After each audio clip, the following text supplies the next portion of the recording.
పొద్దున్నే ఈ చలికి ఎవరు లెగుస్తారులే అని చెప్పి బాగా బెడ్‌షీట్ ఏసుకొని పనుకుంటిని నేనైతే.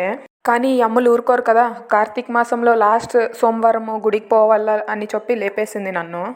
నేను డ్రైవింగ్‌లో ఉన్నాను వీడియో తీసేకి కాదని చెప్పి మా మమ్మీకి ఫోన్ ఇస్తే, మా మమ్మీ అంతా స్టంటులు చేస్తుంది ఫోన్ తీసుకొని వీడియో తీసేకి.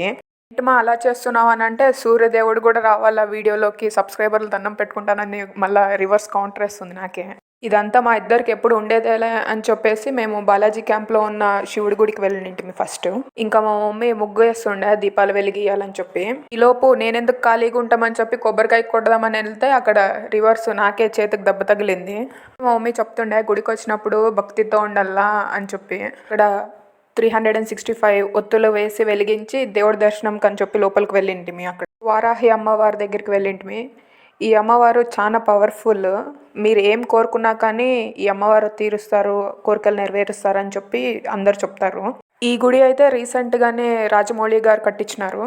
ఇంకా పక్కనే ఉన్న వెంకటేశ్వర స్వామి గుడికి కూడా వెళ్ళి దేవుడి దర్శనం చేసుకుని బయటకు వచ్చి దీపాలు వెలిగిద్దాము అనుకుంటుమి. ఫస్ట్ నేను వెళ్ళి ధ్వజస్తంభం దగ్గర దీపాలు వెలిగిస్తిని.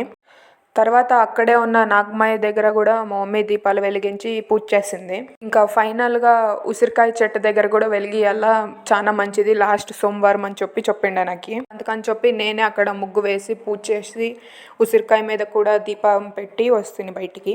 మా మమ్మీకి స్కూటీ డ్రైవింగ్ చేసేకి రాదు, కానీ నేను డ్రైవ్ చేస్తే మాత్రము చూసుకో అక్కడ వాళ్ళు వస్తున్నారు వీళ్ళు వస్తున్నారు అని చెప్పే దాంట్లోనే ఉంటుంది. ఈ ఇండియన్ మామ్స్ని ఎవరు చేంజ్ చేయలేరు.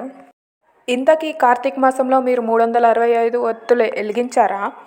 ఫైనలీ ఇంకొక 2 డేస్లో కార్తీక మాసం ఎండ్ అయిపోతుంది. నాకైతే చాలా సంతోషము. ఎందుకంటే పొద్దున్నే మా మమ్మీ అయితే నన్ను లేపదు, బాగా పనుకోవచ్చు అని చెప్పేసి. కూడా నాలాగేనా లేకుంటే మార్నింగ్ త్వరగానే లెగుస్తారా?